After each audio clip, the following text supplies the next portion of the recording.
ಅದು ಏನಾಗ್ತದೋ ಅಲ್ಲಿ, ಅದು ಎಷ್ಟು ಕೇಸ್ಗಳು ಹಾಕ್ತಾರೋ ಹಾಕ್ಲಿ, ನಾವು ತಯಾರಾಗಬೇಕು.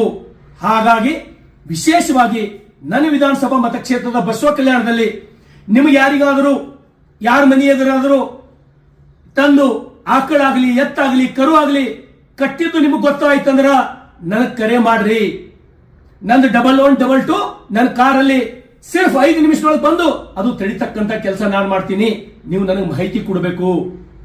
ಆ ಆಕಳ ಹಾಲು ಉಂಡು ನಾವು ಇಷ್ಟು ದೊಡ್ಡವರಾದವು.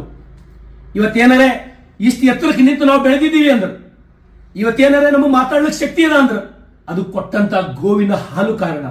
ಅದಕ್ಕೆ ನಾವು ಯಾವತ್ತೂ ದ್ರೋಹ ಬಗೆಬಾರದು. ಸಮಸ್ತ ಎಲ್ಲ ನನ್ನ ಆತ್ಮೀಯ ಸ್ನೇಹಿತರಿಗೆ, ಕಾರ್ಯಕರ್ತರಿಗೆ ಕೈ ಜೋಡಿಸಿ ವಿನಂತಿಯನ್ನು ಮಾಡ್ತೇನೆ. ಬಸವ ಕಲ್ಯಾಣ ನೆಲದಲ್ಲಿ ಗೋವಿನ ರಕ್ತ ಹರಿಲಿಕ್ಕೆ ಯಾವುದೇ ಕಾರಣಕ್ಕೂ ಬಿಡಲ್ಲ. ಕೆಲವರು ದಂಬಾಚಾರಿಗಳು, ನಾಟಕೀಯ ಭಾಯಿಚಾರ ಅಂತಕ್ಕಂಥ ಮಾತಾಡ್ತಕ್ಕಂಥವರಿಗೆ ನಾನು ಸಂದೇಶವನ್ನು ಕೊಡ್ತೇನೆ. ನಾವು ತಯಾರಿದ್ದೀವಿ. ನಮಗೂ ಕೂಡ ಅಶ್ಫಾಕುಲ್ಲಾ ಖಾನ್ ಅಂದ್ರೆ ನಮಗೂ ಗೌರವ ಇದೆ. ಎಪಿಜೆ ಅಬ್ದುಲ್ ಕಲಾಂ ಅಂದ್ರೆ ನಮಗೂ ಗೌರವ ಇದೆ. ಅಂತ ದೇಶಭಕ್ತ ಮುಸಲ್ಮಾನರಿಗೆ ನಾವು ಕೂಡ ಹೆಗಲ ಮೇಲೆ ಎತ್ಕೊಂಡು ನಾವು ತಿರುಗಾಡ್ತೀವಿ.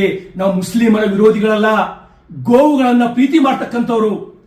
ಹಾಡಗಲೇ ಗೋವುಗಳಿಗೆ ಯಾರು ಕಡ್ದು ಹಾಕ್ತಾರೋ ಅಂತವರಿಗೆ ಉಸಿರಿರುವವರೆಗೆ ನಾವು ವಿರೋಧ ಮಾಡ್ತೇವೆ. ಅದ್ರ ವಿರುದ್ಧ ನಾವು ಹೋರಾಟ ಮಾಡ್ತೇವೆ. ಯಾರು ಹೆದರೋದು ಬೇಡ. ಸರ್ಕಾರ ಯಾವುದೇ ಇರಲಿ, ಏನ್ ಮಾಡಬಹುದು ಸರ್ಕಾರ ನಮಗ? ಏನ್ ಶಿಕ್ಷೆ ಕೊಡಬಹುದು ಸರ್ಕಾರ ನಮಗ? ಒಂದೆರಡು ಕೇಸ್ ಹಾಕ್ತಿರಷ್ಟೇ.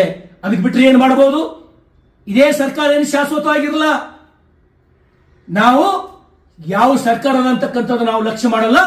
100ಕ್ಕೆ 100 ಎದರ ಹಾಲು ಕುಡಿದು ದೊಡ್ಡವರಾಗಿವೋ ಅದು ಕುಡಿಸ್ತಕ್ಕಂಥ ಪ್ರಾಮಾಣಿಕ ಪ್ರಯತ್ನ ನೀವಿದ್ದಲ್ಲೇ ಎಲ್ಲರೂ ಮಾಡಬೇಕು. ಬಸವ ಕಲ್ಯಾಣದೊಳಗ ಒಂದು ಗೋವಿನ ರಕ್ತ ಕೂಡ ಹರಿಲಾರ್ದಂಗೆ ನೋಡ್ತಕ್ಕಂಥದ್ದು ಜಿಮ್ಮೆದಾರಿ ನಮ್ದು. ಹಾಗಾಗಿ ಸ್ನೇಹಿತರೆ, ನಿಮ್ಮ ಅಣ್ಣನಾಗಿ, ನಿಮ್ಮ ಸಹೋದರನಾಗಿ ಒಂದು ಎಲ್ಲರೇ ಉದಾಹರಣೆ ನಿಮಗೆಲ್ಲರೇ ಕಾಣ್ತು ಅಂದ್ರೆ ನಿಮ್ಗೇನಾದ್ರೂ ಹೇಳಕ್ಕೆ ಹೆದರಿಕೆ ಆಗ್ತಾ ಇತ್ತಂದ್ರೆ, ನಿಮಗೇನಾದ್ರೂ ಭಯ ಆಗ್ತಾ ಇತ್ತಂದ್ರೆ ಜಸ್ಟ್ ಅದು ಒಂದು ಫೋಟೋ ಮಾಡಿ ನನಗೆ ವಾಟ್ಸಪ್ಪಿಗೆ ಕಳಿಸ್ರಿ. ಬಂದು ಫೋಟೋ ಮಾಡಿ ನನಗೆ ವಾಟ್ಸಪ್ಪಿಗೆ ಕಳಿಸ್ರಿ. ನಾನು ಹೋಗಿ ತಡಿತೀನಿ. ಅಂತವರಿಗೆ ಕಾನೂನಿನ ಕಠಿಣ ಶಿಕ್ಷೆಗೆ ಗುರಿ ಮಾಡ್ತಕ್ಕಂಥ ಪ್ರಯತ್ನ ಈ ನೆಲದ ಶಾಸಕನಾಗಿ ನಾನು ಮಾಡ್ತೇನೆ. ಹಾಗಾಗಿ ನಿಮ್ಮೆಲ್ಲರನ್ನ ನಾನು ವಿನಂತಿಯನ್ನು ಮಾಡ್ತೇನೆ, ಈ ಕ್ಷಣದಿಂದ ನಿಮ್ಮ ಹದ್ದಿನ ಕಣ್ಣು ಬಸವ ಕಲ್ಯಾಣದ ಪ್ರತಿಯೊಂದು ಮೊಹಲ್ಲಾಗಳ ಮೇಲೆ ಇರಲಿ, ಅಥವಾ ಯಾವುದೋ ಆಪೆ ಗಾಡಿಗಳೊಳಗ ಟಮ್ಟಮ್ದೊಳಗ ಯಾರೇ ಗೋವುಗಳಿಗೆ ಕೂಡ್ಸೋಡ್ ಹೋಗ್ತಕ್ಕಂಥದ್ದು ನಿಮ್ಗೆಲ್ಲರೇ ಕಾಣ್ತು ಅಂದ್ರೆ ಎದುರು ನಿಂತು ತಡೀರಿ. ನೀವು ಇಲ್ಲಿ ನಿಂದಿಸಿವಿ ಗಾಡಿ ಅಣ್ಣ ಅಂತ ಹೇಳಿ ನನಗೆ ಫೋನ್ ಮಾಡ್ರಿ, ನಾನು ಓಡ್ ಬರ್ತೀನಿ. ಅದಕ್ಕೆ ಬಿಟ್ಟು ನನಗೆ ಈ 3 ದಿವಸ ಏನು ಕೆಲಸ ಇಲ್ಲ.